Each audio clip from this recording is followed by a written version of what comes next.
Hello, Rebecca. Welcome.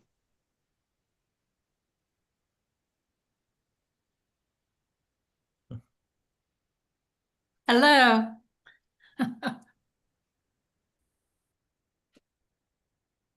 So I guess since it's 6:30, we will go ahead and get started. Glad everyone was able to join us again tonight, and glad we have a chance to come together and just kind of talk about things and move one step farther into our study. Tonight we are going to be looking at Genesis chapter 19, kind of dealing with some of the main issues that have basically come up. The church uses probably the most to really clobber gay people. I mean, this is one of the passages that is most commonly used, and it's kind of interesting. And we'll look at a couple of different passages. Well, we'll mention, not spend a whole lot of time on them, but a couple of different passages tonight.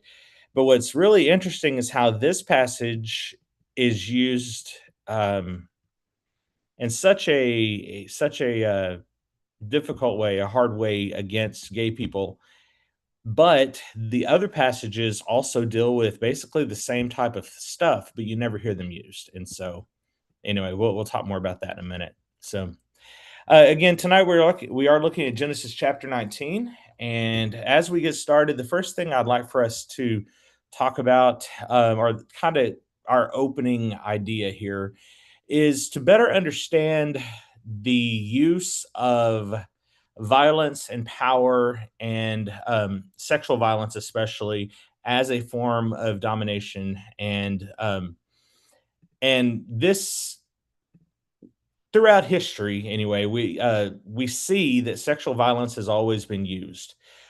Sexual violence has been used across human history, especially men against other men, but men against women. Um, Men against children. I mean, there are a lot of reasons, but sex was used and has been used throughout history as a weapon to show people that they needed to be submissive, or as a way of saying I'm dominant over you. Kings who would attack a land would use this as a means of humiliation against other kings or leaders, and so it's been very common throughout history. We see it from the medieval times. We see it from ancient civilizations as far back as the Egyptians and the Persians, and then we know like Greeks and Romans. That was very common in the Greek and Roman cultures. But even in modern day conflicts, and that to me kind of blows my mind a little bit, that even today in the 21st century, there's still a type of sexual violence, sexual humiliation that is used to make people feel more superior over someone else.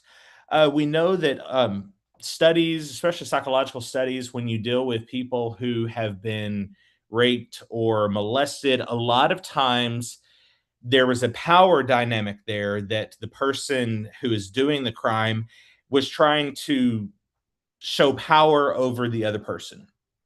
And many times it is not even for a sexual gratification as much as it is that power dynamic of showing that I'm more powerful than you. I have more power than you in this certain situation.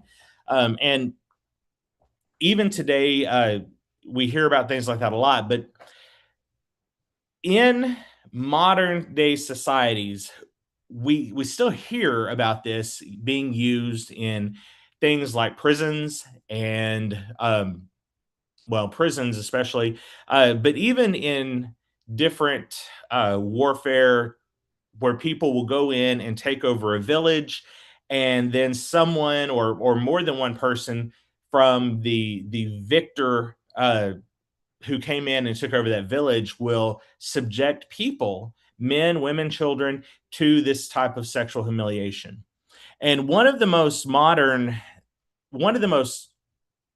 the things that kind of click in my head, say it that way. One of the things that kind of really resonated with me whenever I was studying this is back in, I don't know, early 2000s to the teens, there was a big story about the detainees at the Guantanamo Bay in Cuba. And in that story, there were people who were prisoners of war. They had been captured because they thought they were members of whether it be Al Qaeda or any other type of uh, terrorist type fashion, that they would take these people and as a way of trying to dehumanize them, to humiliate them, and cause them to be willing to finally break and tell the bad, evil atrocity that was coming. They actually would physically and sexually abuse these detainees. Now, it may not have been outright intercourse, but it definitely was forcing them to touch one another's genitals, forcing them to look upon other naked men. And this was something that was reported on, like I said, I don't remember if it was the late 2000 or the late teens, or the early teens, but it was something that proved to be very harmful and even caused people to lose their life, people to kill themselves and things because of these humiliated type attacks on them and their human nature. And even has been declared a human rights violation, has gone against multiple it was a crime of war. Basically, there was multiple acts of harm done to people, and that's in modern day time. That's in 2000, mid, before 2020 and after 2000, though. So it's the 21st century. We're still seeing this as being a type of domination over another group of people for the purpose of humiliation and trying to basically show superiority over another group of people. Now, with that, in the day of the biblical times, especially the ancient Jewish type culture, whether we think of which we know that Abraham was not technically a Jew because he was the father of the Jewish nation, but he himself actually came from a place called Ur, which is closer to the Iran Iraq area. But he actually considered the father of the Jews. His son Isaac is named the father of the Jews, while his son Ishmael is named the father of the Arabic nations. But during that time, there were several very important things that come about or that we see in the culture of that day. One of the biggest things is the hospitality as being a sacred duty. And basically, hospitality wasn't just something someone did. They didn't go into a town and rent a hotel room. They didn't go in and go to a nice restaurant. Instead, they would go into a town, and the individuals of that town, a traveler would go in. The individuals of that town would see this traveler and would invite them into their home.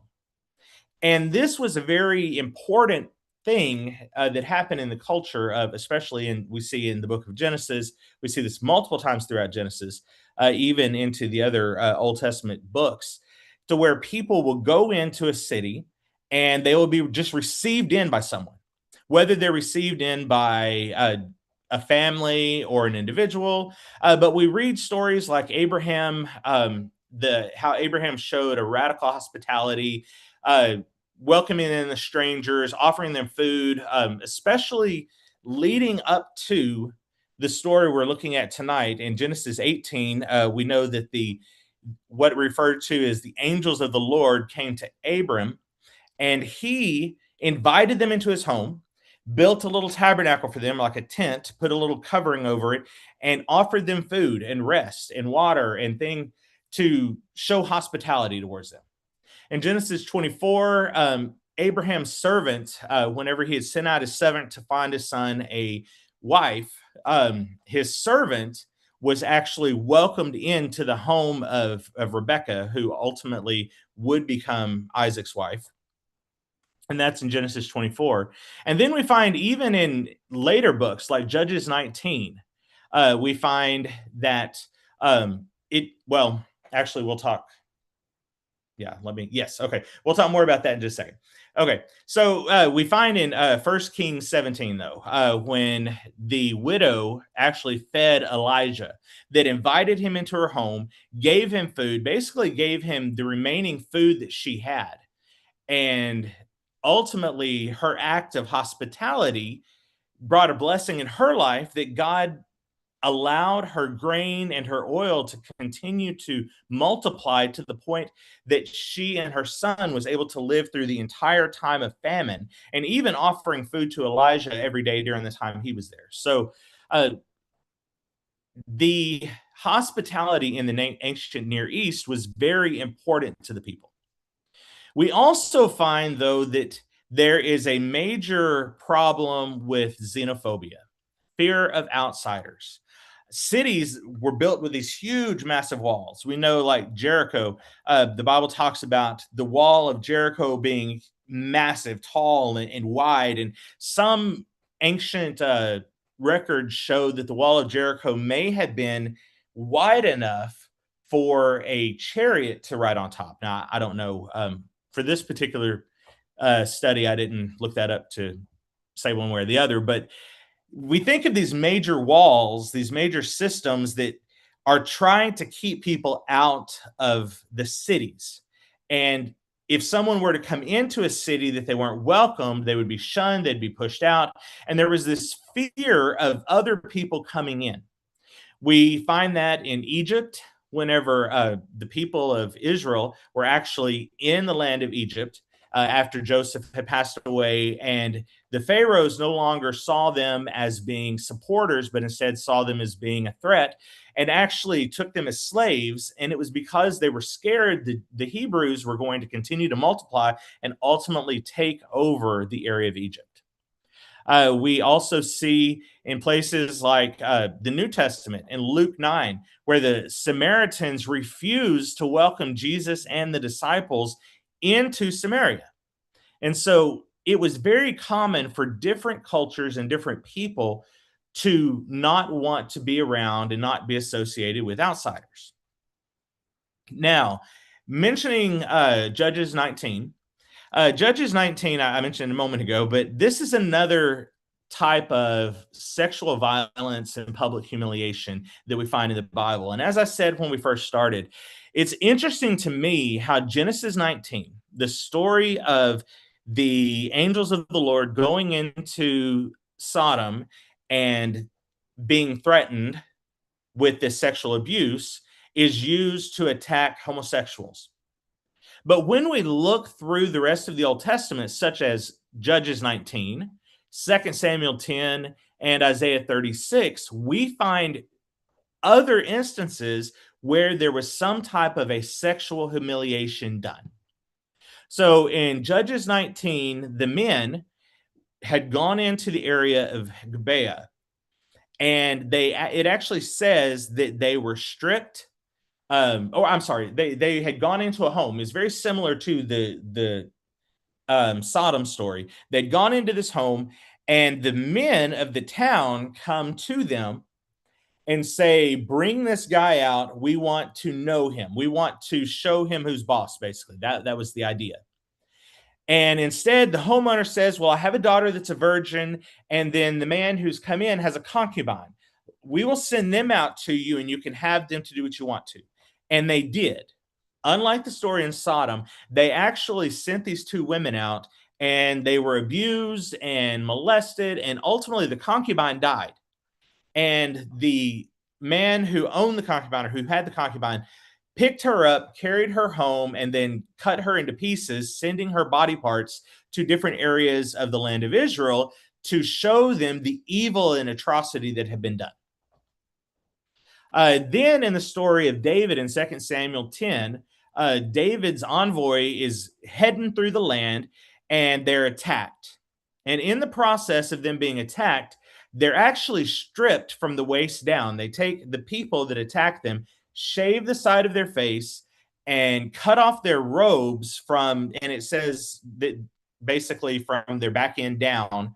And it talks about a type of sexual humiliation. It doesn't say that there was actual assault as much as it was just humiliation, but it was still a type of sexual humiliation that was done. Then again, we also see that in Isaiah 36, when the Assyrians threaten Israel or Jerusalem with a type of attack to where they too would, instead of sexually assaulting them, but would humiliate them sexually. I mean, that's basically, this is a ongoing problem throughout the Old Testament. But the only one that is ever used to speak against gays is Sodom.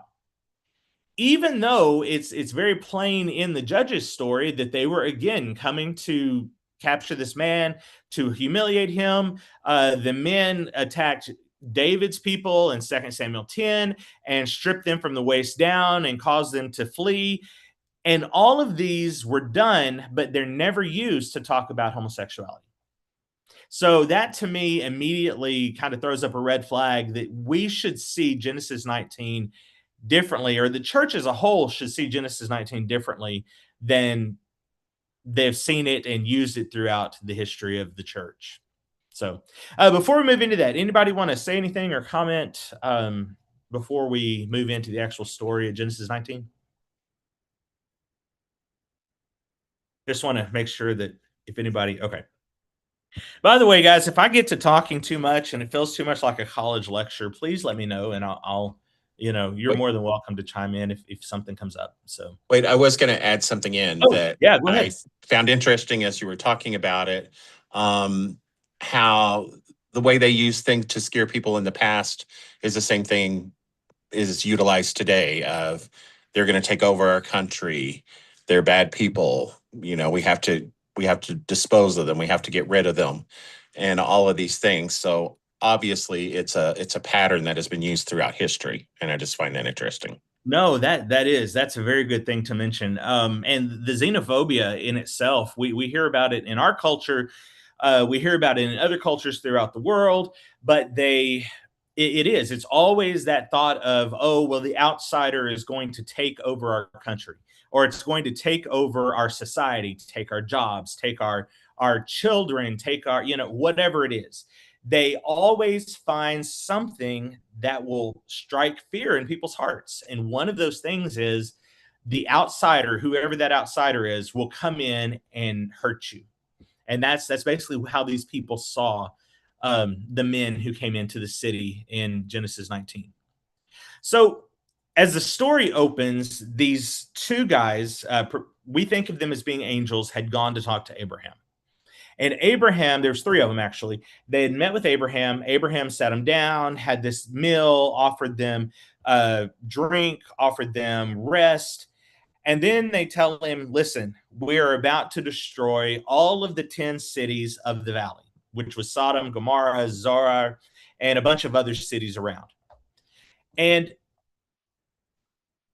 Abraham tries to argue with the lead person, whether some people see him as being Jesus, basically an Old Testament version of Jesus. Some people just see it as being an angel, like a head angel.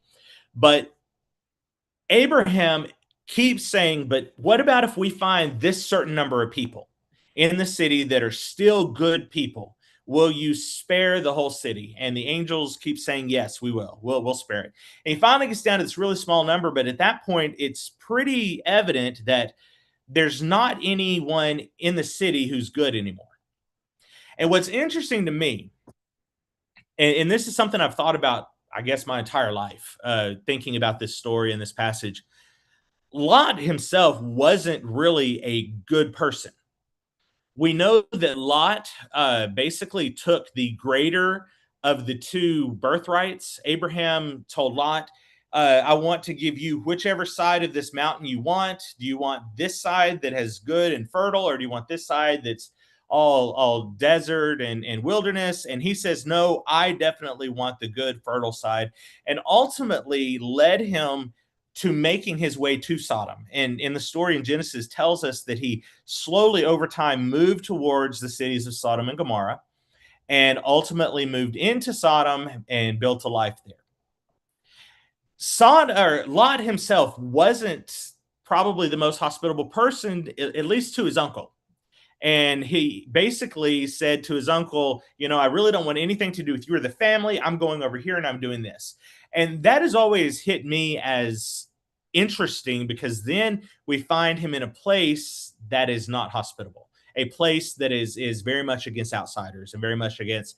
And Abraham was an outsider, which Lot technically was an outsider as well whenever he first came to town. But we find that these two angels go to the city of Sodom. And in the gate area, or what we think of as the courtyard, they come across Lot. Well, Lot, they tell him, no, we're just going to stay here in the city gates. We're just going to sleep here, and everything will be okay. We'll be on our way in the morning. And Lot immediately tells him, no, no, no, you don't need to do that. Here, come with us, come with me. You're going to stay with me in my home. And the way Genesis 19 brings us about it, it seems as if Lot knows that something's going to happen. He knows the people of the city, how they are, and what they're going to attempt to do. So he wants to make sure these two guys don't end up spending the night in the town square. Brings them into their home, they eat, and later that night they find that this group of city men, and the way it talks is, it says basically everyone from basically an adult age. So you're looking at, could be 12 or 15 years old, up through men who are great grandfathers. I mean, just every man, everyone who's considered a man in that town comes to Lot's door in chapter 19, verse 5, and says, where are the men who came to you tonight? Bring them out so we may know them. Now, the word here is Yada, which is actually, it's very close to Yoda, but it's a Yada.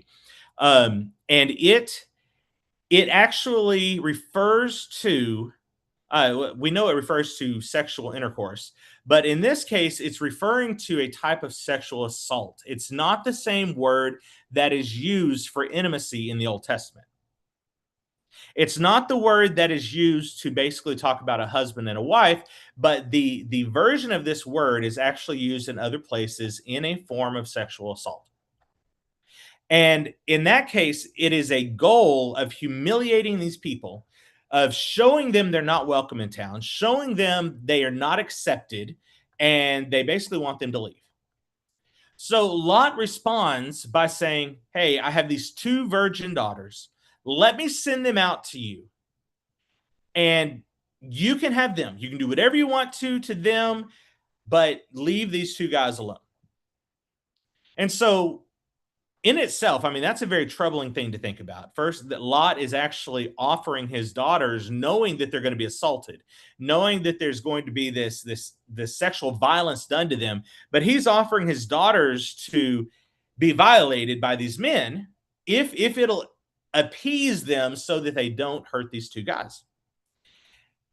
The reason I bring that up is it makes it very evident that at the time, women and children, especially female children, were considered property. They were not considered someone who was equal. They were not considered someone with rights. The Bible actually talks about that if a woman is injured by someone else and she's pregnant and the baby dies, then the father would receive some type of recompense for the loss of his property. I don't remember exactly how it's worded it, but basically he will receive some type of payment for the loss of his property. But if his wife dies, then it would be more of like a capital murder type case, which even with that, anyway, we know that the ancient Jewish culture was very male dominated, and because of that, women and children especially were not seen with the same equality that we would hope people would see them today, that we know that that doesn't happen in today's society either, that people are shown equality. But now the visitors, when Lot tries to tell these guys, hey, let's you can take my two daughters, you can have them, do what you want to with them, leave these guys alone. The men don't relent. They keep beating on the door, they keep demanding that these two guys be brought to them. And the visitors intervene. It actually says that the visitors strike the attackers with blindness. And there they warn Lot that the city is doomed, the city is going to be destroyed because of its wickedness. And then the story ends with Lot's family exiting from Sodom, his wife being turned to a pillar of salt, which again goes back to that. I don't know. It just kind of gives this idea of women not being as important. She's turned to a pillar of salt because she looks back. And then Sodom and Gomorrah and all of the area cities were destroyed because of their violence, their injustice, and their violation of hospitality. Now, again, many people in many churches throughout history, and even as we talked about last week, that by the time of the Middle Ages, the term sodomite was being used to refer to gay people because, or actually, sodomite was being used to refer to anyone that did not have a regular sexual type, that was caught having sex that was not the regular sexual norm. And it was attributed to Sodom. And so by the time of the Middle Ages, people had already started using Sodom as an idea of sex that was not normal. And honestly, if we think about it, the way everything happened in Sodom, it wasn't normal sex. Instead, it was sexual violence. It was something to where they were coming to attack these men, to assault them. And so the church, though, had begun to use this story to tell people that God did not want them to be gay. They began saying that the whole reason Sodom and Gomorrah were destroyed was because there were homosexuals there, and God destroyed the cities because of that atrocity. What's interesting is the Bible doesn't say that. Nowhere in the Bible, as we mentioned last week, is homosexuality even used in the nature of the word as we know it. But the Bible actually speaks against Sodom and Gomorrah for other sins and have nothing to do with the sexual part, the homosexuality. With that, we find in Ezekiel 16:49, it actually says that Sodom's sin, it says, now this was the sin of your sister Sodom. She and her daughters, talking about the people and the other area cities, were arrogant, overfed, and unconcerned. They did not help the poor and the needy. Now, the reason why Ezekiel is talking about this is because the people of Jerusalem, the people of Israel, had actually begun to live their lives in much the same way. If you ever read the book of Amos, you find out that Amos actually calls the women that lived in the cities of Israel cows, because they would lounge on their couches being gorged and fed with all these rich foods and would grow fatter and fatter while the poor people were growing poorer and poorer. Now, not getting into politics, but I think we can kind of see the parallel there with modern day United States. You know, this idea of the rich getting richer and richer and richer, and the poor getting poorer and poorer and poorer. And that's what we find in the life of the people in Jerusalem, especially in the time of Amos and Hosea and others. So Ezekiel is speaking against the people of Israel, saying, in just the same sin that Sodom committed, where they were arrogant, overfed, unconcerned, didn't help the poor or needy, that's the same thing that you, Jerusalem or Israel, are doing. And they consistently, every time they talked about Sodom and Gomorrah and the cities who were destroyed, it was always an emphasis on their injustice, their pride and arrogance, Never once did one of the prophets say anything to do with sexual immorality. It just was not mentioned. That was not something that the biblical writers thought of when they thought of Sodom and Gomorrah. Instead, they thought of injustice, arrogance, and an unconcern for those in need. They were not hospitable. They were cruel. They oppressed and abused those who were vulnerable. Not once did any of the prophets ever say that the people who lived in Sodom and Gomorrah were gay. And so, because of that, or even using more ancient terms, that they were any type of sexual sin. It was always something to do with being inhospitable to people that were weak, inhospitable to the poor, the needy, and the foreigners. And that's the biblical Old Testament interpretation of Sodom. That's how the prophets saw Sodom. And we're going to find out in a minute that that's how Jesus saw Sodom. But before we talk about Jesus, another thing that to me, being a numbers guy, I actually teach geometry, high school geometry. And so because of that, numbers is kind of an important thing to me. I want you to think about this. We see the men of Sodom. They come in a drove, all of these men from about age 15, maybe younger, through older adult. And they're coming to ask for these guys to be brought out so that they can basically have this sexual assault with them. And a lot of times, at least in churches that I've been in, I've heard people actually say that the entire city was full of gay men. That was why God hated Sodom so much. But there's a probability issue there. Population studies basically say that usually between 3 and 6% of men identify as gay. And if you include people of other sexualities, up to 10% of the population, some more, some less, depending on where the study was done. But usually 10% of the population is the high end of that probability example. So if you're talking about a city, let's say 10,000 men. Let's say there are 10,000 men who live in this city. The probability, mathematical probability, that 100% of those 10,000 men are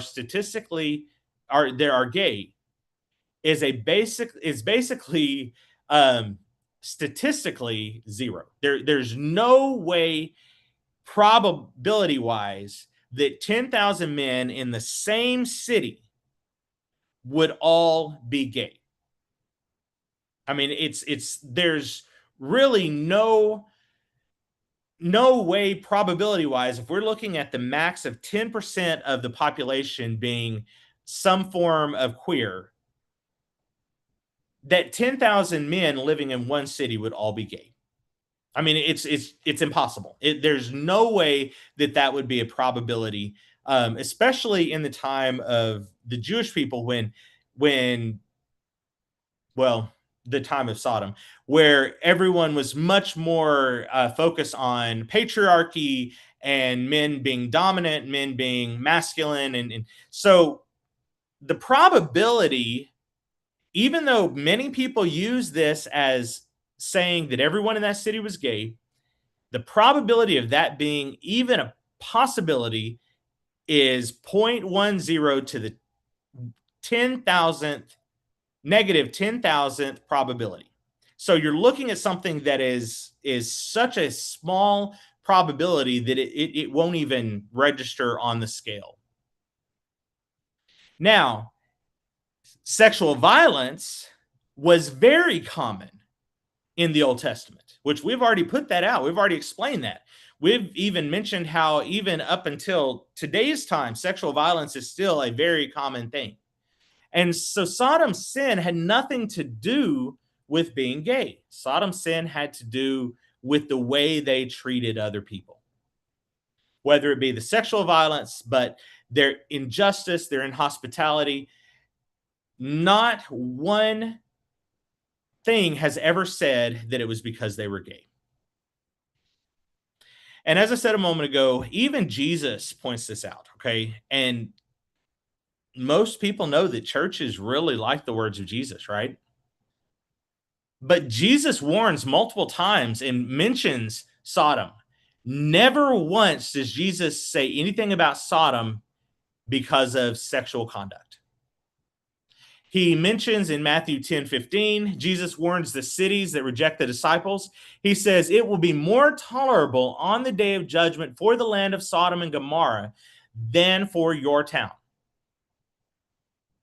So when the disciples tried to go into the city and the city officials and the people who lived in the city rejected the disciples and turned them away, Jesus warned them, saying, "It's going to be more tolerable for Sodom than it is for you because the way you have treated us." Never once does he say anything about sex. He doesn't say anything about being gay. He doesn't say anything to do even with sexual assault. He just says that it's going to be more tolerable for them on the day of judgment than it will your town. And Luke 10:12 is a parallel passage that also mentions Sodom's judgment. And again, it is rejecting the messengers or the people that came into the town with a message or a word, and the people of the town actually refusing them and kicking them out. Again, not once was sexual conduct even mentioned in Jesus's discussion. Again, he uses in Luke 9, he invokes Sodom as a symbol of divine judgment against those who refuse others and refuse peace. And if you look through the New Testament, every time Jesus mentions Sodom, not once is it ever about the LGBTQ community. Not once is it ever about people who love someone of the same sex or someone who is transgender or someone who, a drag queen, none of that. Jesus never says anything about anything like that. Instead, he's constantly talking against people who are violent, arrogant, and inhospitable. And I don't know about you, but that really, looking at the Old Testament and even into the New Testament, how it's never brought up. Not once is it ever mentioned anywhere else that Sodom and Gomorrah were destroyed because of them being gay. No one is ever able to use any other verses to corroborate that other than them using Genesis 19. There's no other verse that people can even use to allude to that except for Genesis 19. So before we move to this last part, is there anything anybody's thought about or come up with you'd like to say before we move to the next little part? Everybody good? Could I Yes, ask? This is Rebecca. I was wondering about Romans 1:24. We're going to Of course, get that's there. Paul. Yeah, we are going to get to Romans later in the study in a few weeks. What's interesting is when we look at several of those passages, and if I remember correctly, Romans is one of them, that is actually it's kind of like a poem taken from another writing that Paul used to describe certain people. And it really a lot of people believe it was taken out of context. Okay. I mean, And so, I kind of figured that, but I was just thinking that might be what people they might refer to that and say, "Oh, well, here it's backed up right here." But yeah, sinful desires, yeah. And there are several places where it does talk about where sinful desires or sexual desires are talked about, and people have used those to condemn homosexuality. But to the best of my knowledge, none of them actually bring up this particular passage as being its reference. It's usually something else, isn't it? I have to look up Romans 1:24.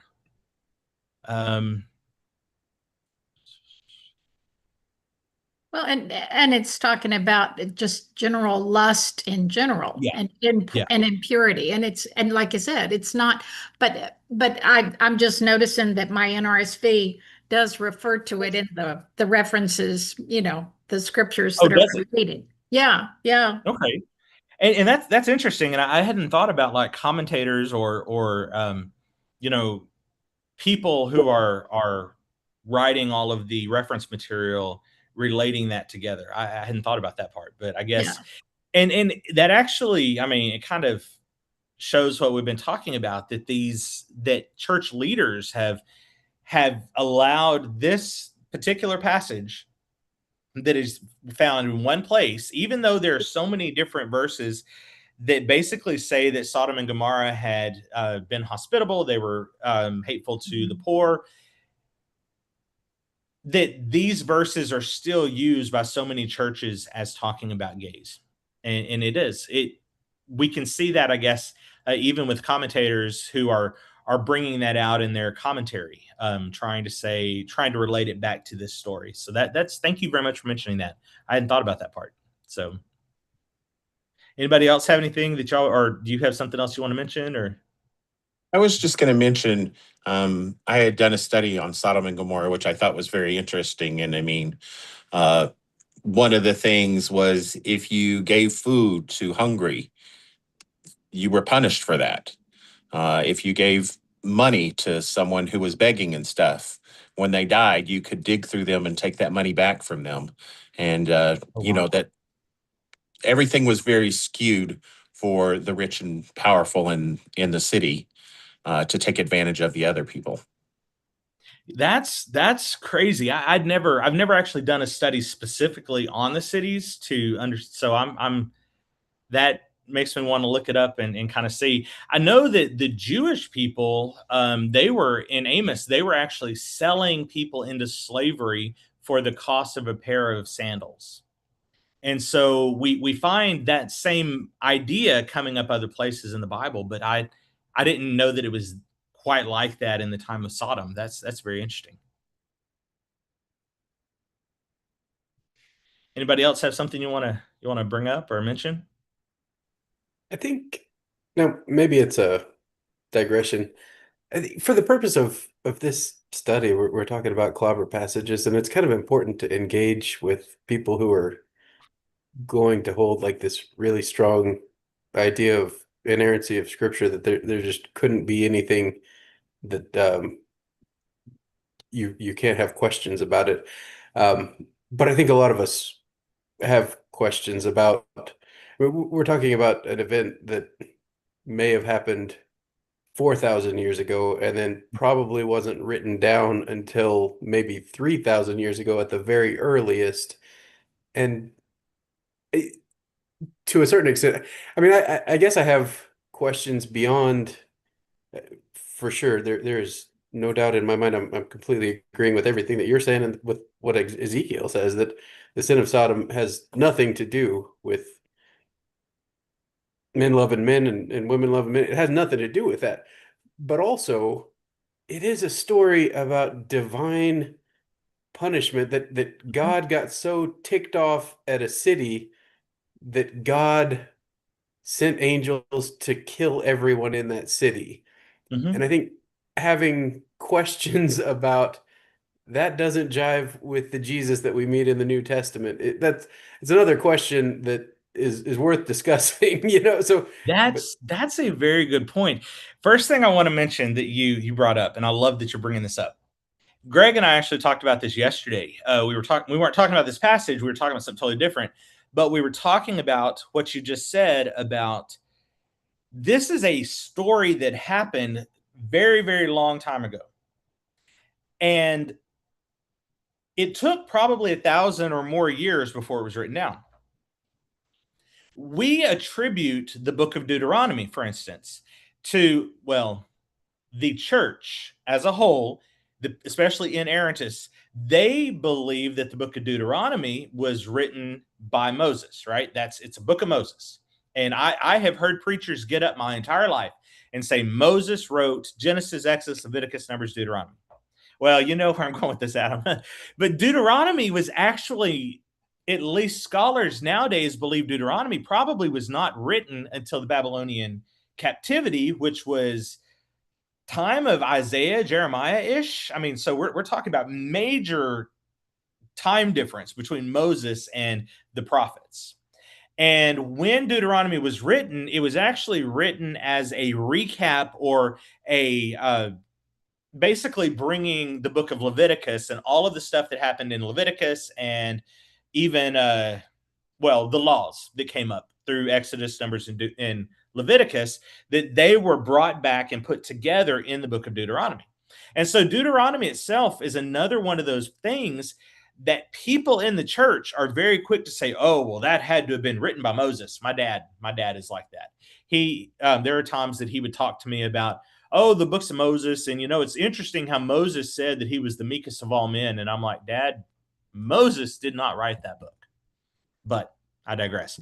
So, yes, you're exactly right. We're talking about an occurrence that happened many, many years before it was written down. It was passed around by people. It was passed around by, I mean, even Genesis and Exodus. I mean, these other books early on, many of those weren't written down for generations after they escaped out of Egypt. I mean, so these stories are stories that were passed by word of mouth. And because of that, easily the stories could have been refined, could have been added to. But one thing we never see in any of those stories, even though it's mentioned, even though the church has tried to tie it back to sexual orientation, nowhere else in Jewish history do we see anyone say that. That's never mentioned anywhere. Even though this was a story that had been passed around for generations until someone finally took time to write it, no one ever said, "Oh, but it's because they were gay." No one ever, that wasn't a biblical thing. To them, it continued from when it was first written to when Ezekiel was writing about it later, that it was always about the inhospitable nature of the people. And so, yes, I love that you bring that up. So, sadly, I don't remember the second thing you said. Did that? But I guess so. In my head, and it's just asking questions. If there's a chance that this is a story of, I, if there's a chance that a natural disaster occurs and a city is wiped from the map, and that's right. It doesn't line up people. with the Jesus of the New Testament. So I guess in my head, I think if a natural disaster occurs and people are wondering for thousands of years, like how did this happen? Why did this happen? And they're in some form of theological imagination trying to figure out, like, could this have been something that God did because somebody did something to earn some kind of a punishment? In my head, that makes a lot more sense than God, who is long suffering and loves everybody. It's a very hyperbolic story. Like you have a hard time picturing every adult man in a town showing up at somebody's doorstep to say we want to sexually assault these two visitors. Now, Yeah. it's a town that for sure has a reputation where they are hostile to outsiders, and maybe that happens, but also if it's a town that has the reputation of inhospitability, Yeah. and then something happens and that town is wiped from the face of the map because of who knows what kind of natural disaster happens, then you could see how people would tell stories about maybe God sent angels to do Hmm. that. And maybe, I don't know, in my head that seems to be a lot more understandable, believable than the God who is embodied in Jesus Christ also wanting to show up at a town and murder all of the people, including the women and children who had nothing to do with this event. Like I don't know. It's Yeah, I completely agree with you. And I'm the same way. I have this thought that I feel like there's a lot of Bible passages. Now, the church isn't going to accept this. I mean, most people, I say that, but a lot of people, especially in Texas, are not going to accept what I'm going to say. But I believe a lot of the Bible is like that. That there was something that occurred, and the people interpreted that as an act of God and had to find a way to blame, well, it had to have happened because of this. Um, Same thing with the people. The before in the book of Joshua, when God was sending the people across the Jordan River into the Canaan's land, about to start destroying all these towns, he told them at times to destroy everyone, right? How do we know that God really said that? How do we know that God really said, hey, go kill all these people, massacre them, because I want you to have this land?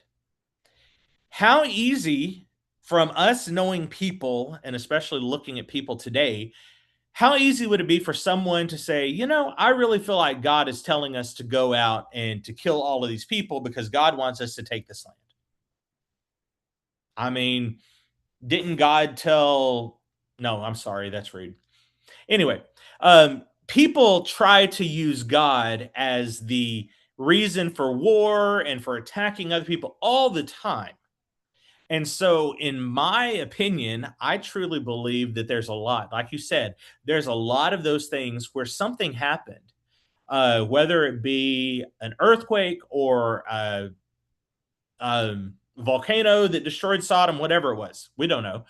But people could have easily said, oh, well, that was an act of God because of this certain thing. So, yes, I completely agree with you. And it doesn't line up with what we see in the New Testament.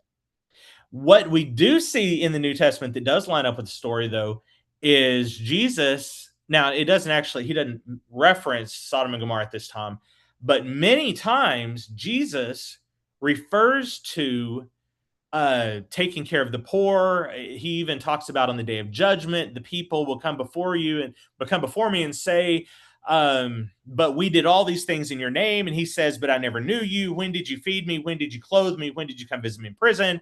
And then the people that he's allowing into heaven, he says the same to them. You're invited into heaven because when you fed me, you did all this. And then they would ask him, well, when did we do that? And he would say, well, when you do this to the least of these, you've done it unto me. And so the Bible, all the way through, that part does line up. But you know where I'm going with that. The point is, you're exactly right. This is a story that people could have easily adapted the meaning to try to explain something they didn't understand.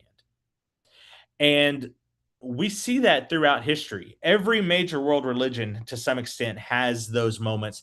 And even if we look at like the Greek and Roman religions, I mean, they were trying to explain how rain happened and they would make up this story. And most people would say, oh, well, the Greek explanation is totally erroneous. But whenever they look at the Bible and it's a story that's about as bad, oh, but that's the word of God. So yes, I completely get what you're saying. So anybody else want to say anything? I know we're kind of running late on time, but I want to give a chance before we mention this last couple of things real quick. So anything else? So okay, well let me so as we've talked about, clobber passages are basically the passages that have been used as weapons against Christians. I mean, not Christians, against gay people by Christians. Okay. So the clobber passages, this particular passage, the Bible does not connect Sodom with homosexuality. So where did that idea develop? Well, it began developing with early Christian writers, especially leading up to the medieval times. Especially during the medieval theologians, European legal systems, they begin coming up with believing, and part of this was a reaction to the Greek and Roman highly sexualized culture. And if you know anything about the Greek and Roman cultures, the Greek and Roman culture, I mean, they would have bathhouses that you could go in and choose which, which orgy type place you wanted to go. I mean, there was a lot of really over sexualized things that happened in the Greek and Roman culture.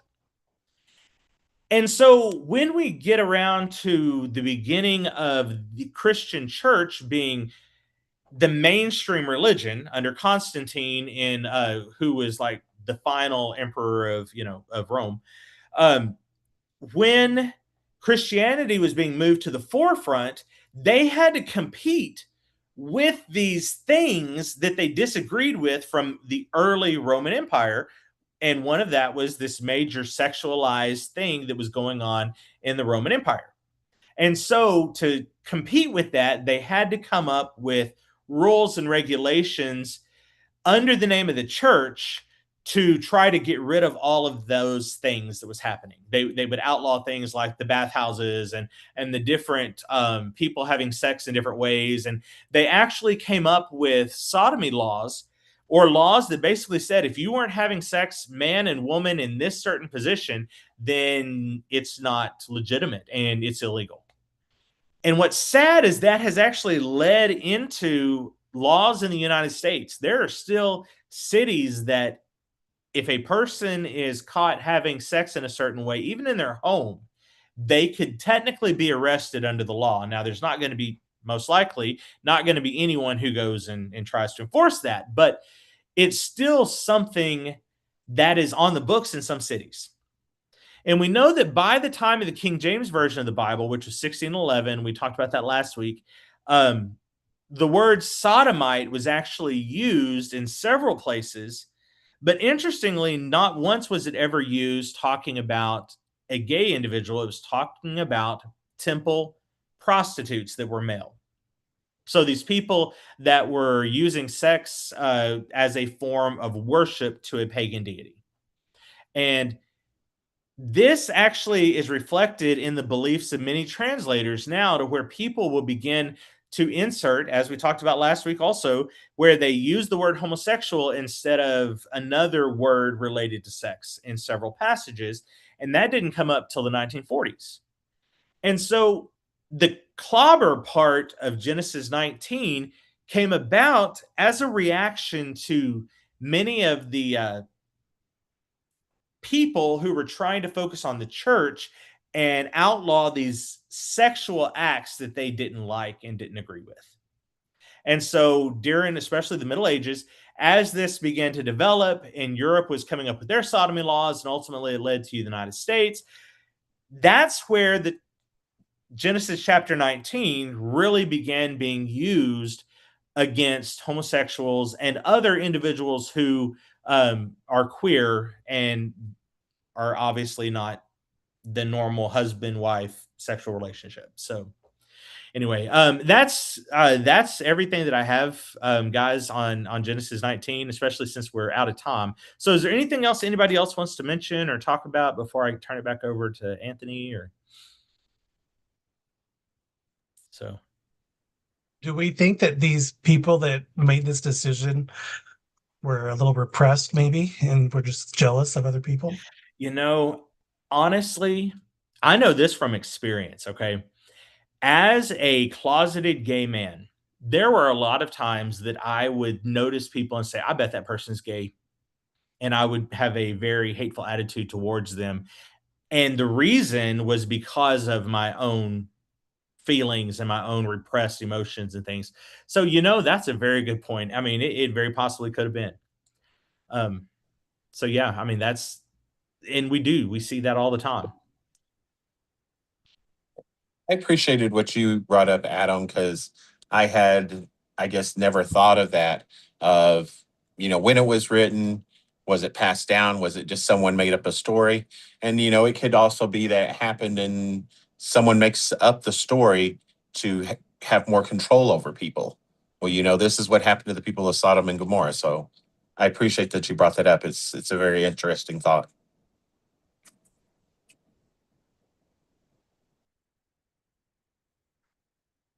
I do too. I really appreciate everyone who was willing to talk tonight. Like I said, I don't want it to seem like I'm trying to control everything. So I like when y'all are willing to talk.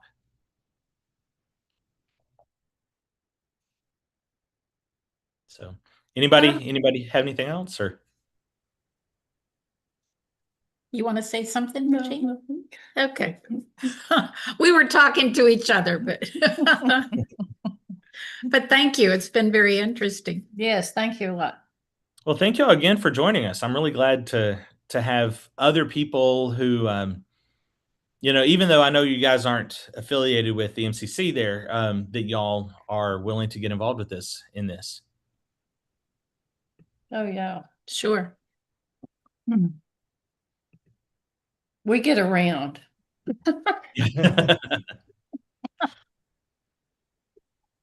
Yeah, we need to visit you guys sometime. Come on down. Yep. Thank you. Oh, you're very welcome. Well, you guys, it's 7:30, and so Anthony, I'll turn it back over to you, and you can Do kind you of. want to talk about maybe what we're going to talk about next week? Okay, so next week we are actually moving into the verses in Leviticus, and most people know the verses in Leviticus. There's actually two sets of them. I'm working on deciding if we're going to look at them together or separate, but the verses in Leviticus are the verses that say things like men lying with men, and they again have been really used to talk against any type of same-sex, male same-sex relationships. But we're going to talk about kind of the double standard with that, because there's a very big double standard with the Leviticus passages. So we're going to talk more about that next week. Awesome. Well, thanks everybody for joining, and we look forward to seeing you next week. Have a good evening. And you. Anthony and Scott, can you guys hang on? I just want to Yeah. make sure what we're doing this Sunday so I can get it out to everybody. Oh, you're good. Let me stop the live stream. See y'all later. Thanks. Bye, everybody.